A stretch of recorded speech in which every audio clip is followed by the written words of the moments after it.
சாலமன் ஞானி குழந்தைகள் பற்றி சொல்லும்போது நீதிமொழிகள் 22வது அதிகாரம் 6வது வசனம் இப்படியா சொல்லுகிறது, பிள்ளையானவன் நடக்க வேண்டிய வழியிலே அவனை நடத்து, அவன் முதிர் வயதிலும் அதை விடாதிருப்பான்.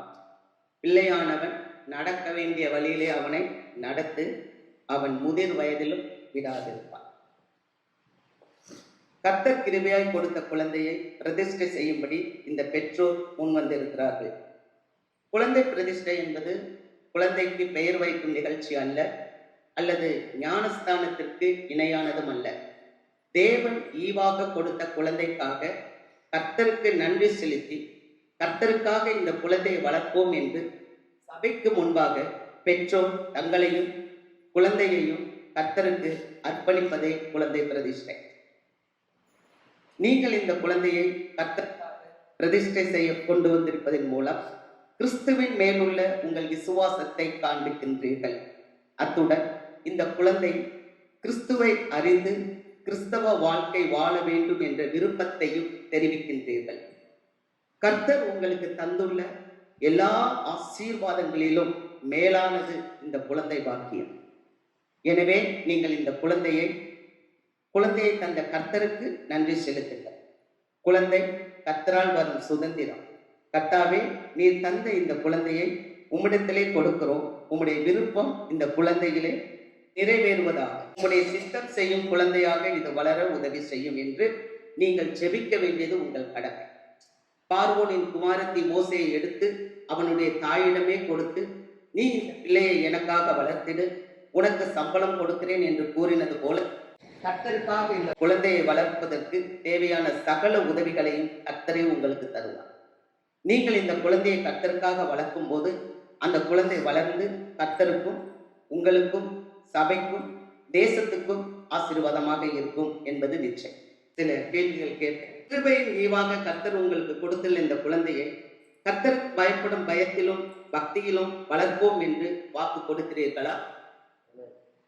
இந்த குழந்தை ஏற்ற காலத்திலே இயேசு கிறிஸ்துவை சொந்த இரட்சகராக ஏற்றுக்கொண்டு நல்ல கிறிஸ்தவ வாழ்க்கையை வாழ வழி நடத்துவீர்களா? இந்த குழந்தை உங்களை பின்பற்றக்கூடிய விதத்தில் உங்கள் வார்த்தை, நடத்தை, செயல் எல்லாவற்றிலும் நீங்கள் முன்மாதிரியாக வாழ்க்கை வாழ்வோம் என்று வாக்கு கொடுக்கிறீர்களா? அன்புள்ள ஆண்டவரே, இந்த மகனுக்கு மகிழ்ச்சி என்று பெயர் சூட்ட கிருபை செய்தீர். மகன் மகிழ்ச்சியை பிதா, குமாரன், பரிசுத்த ஆகிய நாமத்தினாலே உமக்கென்று பிரதிஷ்டை செய்கிறோம். இந்த குழந்தை ஏற்ற வயதிலே இயேசு கிறிஸ்துவை சொந்த இரட்சகராக ஏற்றுக்கொண்டு உமக்கு பிரியமான பரிசுத்த வாழ்க்கை வாழ அர்ப்பணிக்கின்றோம். இந்த குழந்தைக்கு நல்ல சுகத்தையும் பலனையும் நீடித்த ஆயுளையும் தாரும். வியாதிகளுக்கும் பாவத்திற்கும் பாவ சோதனைகளுக்கும் விலக்கி பாதுகாத்தருளும். இந்த குழந்தை உமக்கும் பெற்றோருக்கும் சபைக்கும் பயனுள்ள வாழ்க்கை வாழ பிரதிஷ்டை செய்கிறோம். இயேசு கிறிஸ்துவின் நாமத்தில் பிதாவே, ஆமென். மகிழ்ச்சியை கர்த்தர்க்கேற்ற பயபக்தியிலும் ஞானத்திலும் வளர்க்க உங்களிடம் இந்த குழந்தையை ஒப்புக்கொடுக்கிறோம்.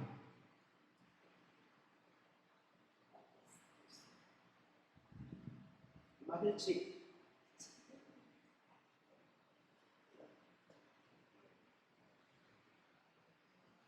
இந்த குழந்தையை இந்த சபைக்கு முன்பாக பிரதிஷ்டை செய்ததன் மூலமாக இந்த குழந்தையை குறித்த உத்தரவாதத்தை சபை ஏற்றுக்கொள்கிறது. இந்த குழந்தை நமது சபையிலே வளர்ந்து வருகின்ற நாட்களில் வேத வசனங்களை கேட்டு சத்தியங்களை கற்றுக்கொண்டு கர்த்தரை ஆராதித்து பக்தி உள்ள வாழ்க்கை வாழ நம்மால் இயன்ற எல்லா உதவிகளை செய்யவும் இந்த குழந்தைக்காக செபிக்கவும் நாம் கடமைப்பட்டுள்ளோம். இந்த குழந்தை இடறி போவதற்கான எந்த செயலையும் நம்ம யாரும் செய்யாமல் முன்மாதிரியான வாழ்க்கை வாழ நாம் யாவரும் தீர்மானித்துக் கொள்வோம். நாம் கண்களை மூடி செபிப்போம். நல்ல தகப்பனே, இந்த நல்ல வேலைக்காக நன்றி செலுத்துகிறோம். அருமையான குழந்தை மகிழ்ச்சிக்காக நாங்கள் நன்றி செலுத்துகிறோம். பிள்ளைகள் கர்த்தரால் வரும் சுதந்திரம் என்று பார்க்கிறோம். அருமையான மகனை இந்த நாளிலே சுவாமி அப்பா, நீ பெற்றோருக்கு கொடுத்திருந்து இந்த பெற்றோர் உம்மிடத்திலே அர்ப்பணித்திருக்கிறார்கள். இந்த குழந்தைக்கு தேவையான சகல ஞானத்தையும் ஆசீர்வாதங்களையும் நன்மையவும் கர்த்தர் பரத்திலிருந்து அனுப்பி கொடுத்து சுவாமி இந்த குழந்தை வளர வேண்டிய விதத்திலே வளர பெற்றோருக்கு நல்ல ஞானத்தை கொடுத்து நீர் வளர்த்து கொடுக்கும்படியாய் நாங்கள் செபிக்கிறோம்.